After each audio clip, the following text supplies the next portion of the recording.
Le problème que nous avons, c'est qu'on ne cherche pas la précision de Dieu. Dieu est précis lorsqu'il parle. Quand il va parler à Noé, il va lui dire quel type de bois il faut qu'il prenne. Dieu ne va pas dire va couper les arbres. Non, Dieu va dire va prendre tel type de bois. Le problème c'est que nous confondons la voix de Dieu avec nos émotions. C'est pourquoi on n'avance pas. Dans l'écoute de Dieu, tu cherches un modèle. Comment Dieu a travaillé avec elle? Comment Dieu a parlé avec lui? Je veux aussi que Dieu me parle. Mais si tu n'as pas un modèle choisi, tu vas échouer. Parce que tu vas vouloir toujours écouter Dieu selon toi. À un certain moment, tu dis non, Seigneur, je ne veux plus cette façon de communiquer avec toi. Un père, lorsqu'il veut parler à son enfant, il se déplace. Le fils entend la voix du père. Mais si tu crois toujours vouloir entendre Dieu dans des songes, rester dans des songes, tu ne comprendras pas le Dieu merveilleux qui vient parfois par des anges. Ce Dieu qui peut te parler, tu es tenu là. Lorsque Saul est tombé de son cheval, les hommes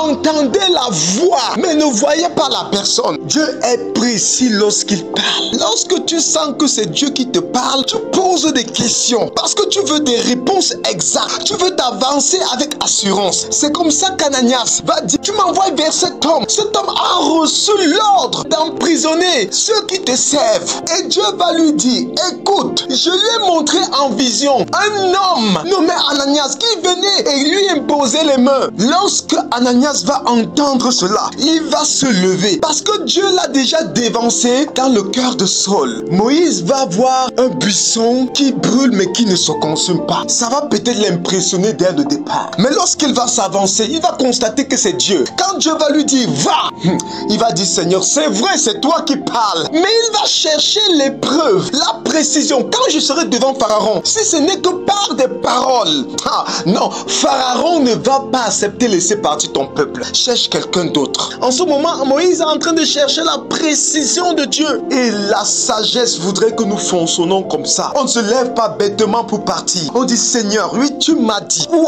est la manifestation de ta puissance lorsque tu m'envoies? Et c'est comme ça que Dieu va dire, mets ta main, ressors là, jette ton bâton, prends-le par la queue. Il y a des choses que nous devons comprendre.